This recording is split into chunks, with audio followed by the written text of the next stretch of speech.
the brand itself, as many people may know, was created by artists. Jackson Guitars was created as a mistake. I don't know if anybody knows that or not. Does anybody know what year that Jackson really started? 1980. And back in 1978, let me give you a little backtrack on how this all came about. This is actually pretty cool. Back in the late 70s, in the mid to late 70s, there was this company called Charvel Electronics and Guitar Repair. And they were out of Southern California. And it was two guys, actually three guys. It was Wayne Charvel, Grover Jackson, Tim Wilson. And these guys, they would go around, they would make parts, make new necks, they would fix people's necks, they would create new bodies with really tight tolerances, really high quality woods, crazy rolled edges on the fingerboards, just really cool ideas that nobody was doing at the time. And in comes this guy by the name of Eddie Van Halen. And he buys a bunch of parts. And he puts together his own guitar out of those parts, and it's on the back of the first Van Halen record, the white one with the black stripes on it. And people don't know this. Everybody's seen Frankenstein, the red, white, and black guitar? It's the same guitar. It's not even the same looking guitar or the same style, it's the same guitar. He just kept fucking with it and fucking with it and fucking with it until it became that guitar 10 years later. So Grover was looking over at Wayne and said, dude, why aren't we building guitars for these people? And Wayne said, no, this is what we do. So he said, what if I buy you out? And he said, try it. And he went to his mom and borrowed a bunch of money, not a whole bunch, because back then, you know, things were a lot different in the 80s. Everybody spent their money on weed, not on business. So they went over and he grabbed some money from his mom, bought the company, and changed the name of the company to Charvel Guitars. And Wayne left. So it was Grover, and he hired a guy by the name of Mike Shannon. He also hired a guy by the name of Mike Eldred, who was the first employee of Charvel Guitars. And if anybody knows who this guy is, he heads up the custom shop for Fender to this day. Mike Shannon from Jackson still is our main #1 builder at Jackson to this day. Now, when Fender bought us out, everybody was like, oh my God, you're going to Fenderize it. You're going to make this thing into like some plastic toy. But no, it's the same people. It's still Pablo, still Mike, still Pat McGarry. Tim just retired because he's got, you know, his wife is, you know, pretty well off and he's just kind of done with the industry. So he's like trying something new, but he's still a part of us. Nobody's really changed. The only difference is that we're stuck in the corner now in the factory where Mike and everybody have their building areas, and that's like the, I guess, you know, the redheaded stepchild of the entire building, where they have all their naked pictures of girls and pentagrams and black metal posters and whatever the hell they happen to be into at the time, just building guitars for everybody. The amazing thing that happened, and what I mean by this is amazing, is because it was an accident. Randy Rhoads came into the office in 1980, and he asked, that's right, and he asked Grover to build him a guitar that looks like a shark. And Grover said, no. He's like, no, I want to build a guitar that looks like a shark, like a V, but one side shorter than the other, because Randy was really tiny. He was 5'4" and 98 pounds. Really tiny. So he wanted this guitar that would fit his body and look like it was normally proportioned, with the big, you know, the top fin and everything, and the neck through construction and the compound radius fingerboards. And Grover said, wow, this is horrible. So they went and built it for him, and that was that black and white Concorde, the V that everybody knows him for playing, you know, the Jackson. And he said, there's no way I'm putting the Charvel logo on this and destroying our company. I will not put the Charvel brand on this. So he put his own name on the headstock and called it a Jackson to save the Charvel name. By accident, that then created today's longest running custom shop in the world. Because now everybody was like, well, if he can build that, then I have an idea too. And then I have an idea too. And everybody started coming. And, well, wait, let me rephrase that. Not everybody started coming.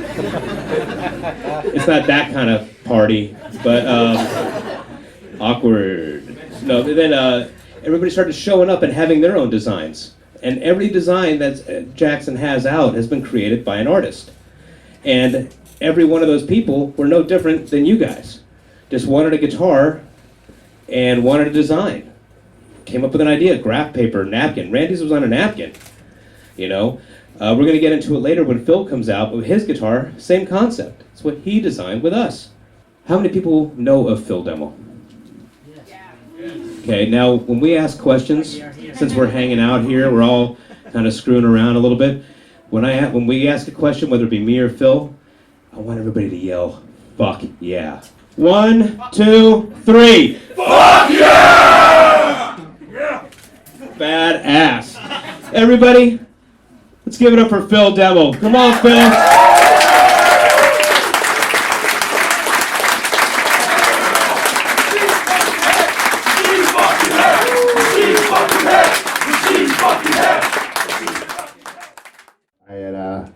Was offered a signature series. I was an endorsee. I was getting free guitars from them, and one of the John Walker, who was one of the, was he a product manager at the time, or?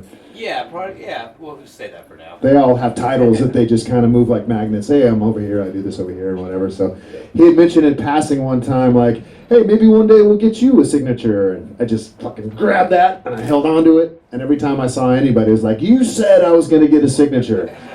So after just wearing them down, voila. I took a King V, which I was playing at the time, and I took these cutouts, and kind of looks like a Flying V kind of giving birth to another Flying V, don't it? So I made that kind of my design. I also kind of personalized it by taking tone controls off the guitar. I only like volume controls on because I play in metal, so we don't mess with the tone, especially on the guitar. And there's a lot of players that have tons of switches and, it looks like NASA on their guitar, but they don't use half the crap on there, so I just simplified it, kept it like this. This is a Pro Series, which it's the higher end model, so it's got alder body, maple neck through construction, ebony fretboard.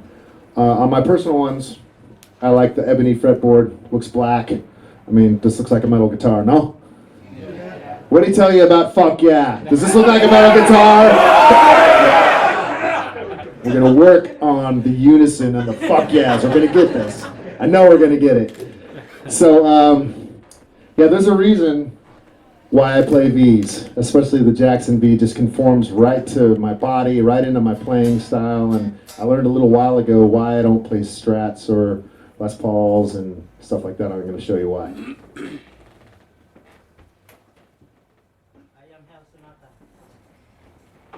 All right. Yeah. That looks not good. You look like John Petrucci. Oh. Wish I could play like John Petrucci. He's technical, but you go. Thank you. So we have a PDX version, which is a cheaper version. Let me say a less expensive version, and it comes with a rosewood neck or fretboard, EMG, HZ pickups, which are the passive kind to the ones that I use here, and Floyd Rose. This is an original on the Pro Series, so it comes with a special. So it's very affordable, looks cool, commercial over. Nope. Wait. I just said this song's off The Blackening. And you said Darkness Within, and you just said Locust. All right, winner, chicken dinner. This one's called Wolves.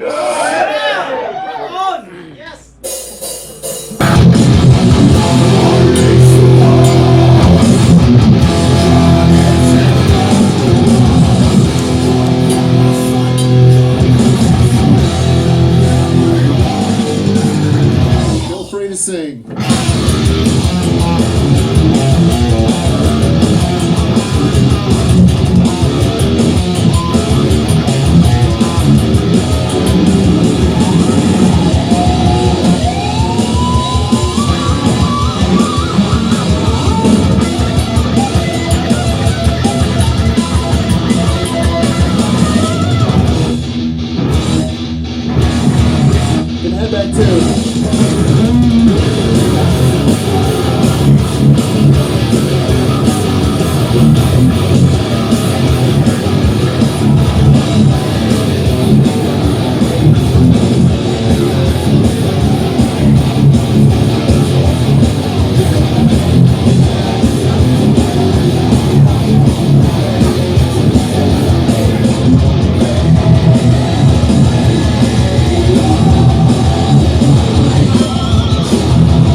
out there?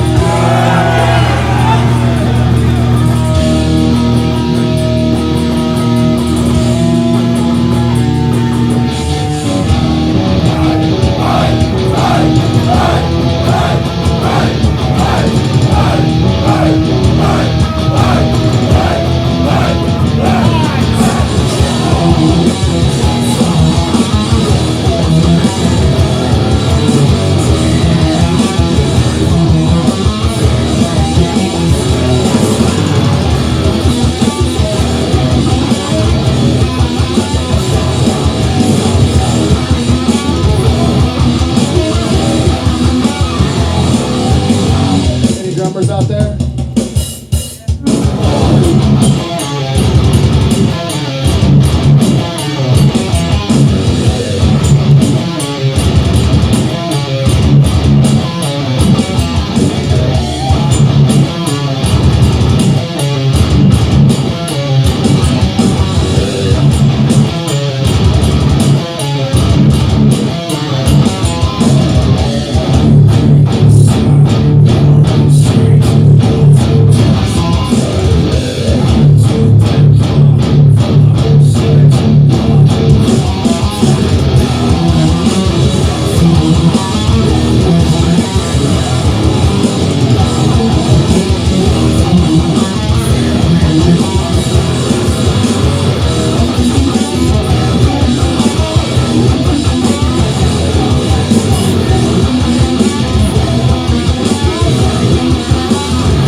Yesterday we had a little mosh pit in Paris. That ain't gonna happen today.